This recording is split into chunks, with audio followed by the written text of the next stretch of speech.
सुनो भोसड़े वालों, किसी भी प्रोजेक्ट को सही से इम्प्लीमेंट करने के लिए ये बहुत ही ज़्यादा इम्पोर्टेंट होता है कि उस प्रोजेक्ट की जो कंप्लीट रिस्पॉन्सिबिलिटी है, सिर्फ प्रोजेक्ट नहीं, कोई भी काम को प्रॉपरली करने के लिए, इम्प्लीमेंट करने के लिए, सक्सेसफुल बनाने के लिए ये बहुत ही ज़्यादा इम्पोर्टेंट हो जाता है कि उसकी जो कंप्लीट रिस्पॉन्सिबिलिटी है वो खुद लें।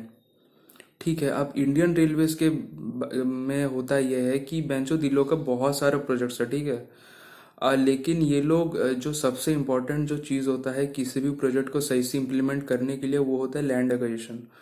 अब इंडियन रेलवेज क्या है कि लैंड एक्विजिशन का जो काम है ना, वो खुद नहीं करती। वो ये रिस्पॉन्सिबिलिटी दे देती है स्टेट गवर्नमेंट को। अब स्टेट गवर्नमेंट की जो पॉलिटिकल पार्टी है, अगर ये सेंटर के साथ मैच खा जाता है देन इट्स ग्रेट, तो काम हो जाता है। लेकिन अगर सेंटर के साथ मैच नहीं खाता, अगर सेंटर के साथ मैच नहीं खाता या फिर पॉलिटिकल इंटरेस्ट जो है वो सब मैच नहीं खा रहे, तो लैंड एक्विजिशन में क्या होता है कि बहुत ज़्यादा डिले हो जाता है। अब बहुत ज़्यादा डिले हो जाने की वजह से क्या होता है कि प्रोजेक्ट्स लटक जाते हैं, और अगर लटक जाते हैं कॉस्ट ओवररन्स होता है और अल्टीमेटली फेल हो जाता है। लेकिन जस्ट बिकॉज इंडियन रेलवेज एक इंडिया मतलब गवर्नमेंट अंडरटेकिंग है तो इस वजह से क्या होता है कि कॉस्ट ओवररन्स होने के बाद भी किसी तरह इम्प्लीमेंट कर दिया जाता है, even after multiple delays and all. ठीक है, अब and this is disastrous for our economy, समझ कर रखना। तो बेंचो ये रिस्पॉन्सिबिलिटी जो है ना भुसड़ी का, खुद को लेना होता है। ठीक है, तुम लैंड एक्विजिशन खुद करो बे, तुम्हारे इतने सारे प्रोजेक्ट्स है। Bullet train is a great example, वरना बेंचो कब का ट्रेन चल रहा होता।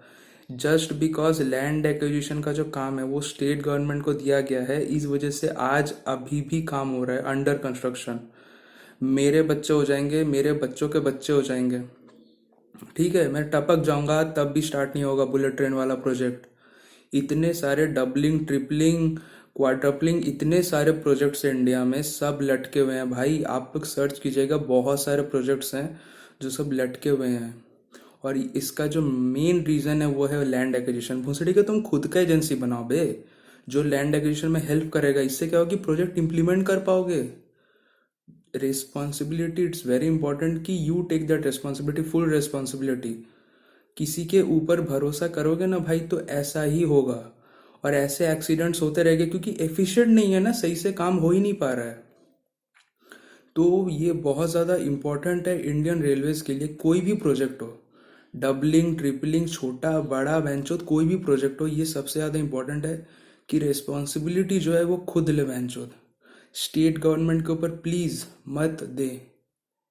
ठीक है, इंडस्ट्रियल फोर्सेस है, CISF है, बहुत कुछ है, इनका हेल्प लेके खुद प्रोजेक्ट्स इम्प्लीमेंट कर सकते हो along with land acquisition. It's very important बेंचोत, वरना प्रोजेक्ट्स जो हैं वो डिले होते रहेंगे भाई, और फेलियर आते रहेंगे। डिरेलमेंट, ये सब इसी वजह से होता है क्योंकि इनएफिशिएंट है ना भाई, काम सही से हो ही नहीं पा रहा है क्योंकि बेंचो जमीन ही नहीं है। जमीन ही नहीं है काम सही से करने के लिए, ऊपर से सरकारी कर्मचारी बेंचोत। इसी वजह से बोल रहा हूँ कि रिस्पॉन्सिबिलिटी जो है वो खुद ले, दूसरे के ऊपर मत दे। दूसरे का, मैं स्टेट गवर्नमेंट की बात कर रहा हूँ।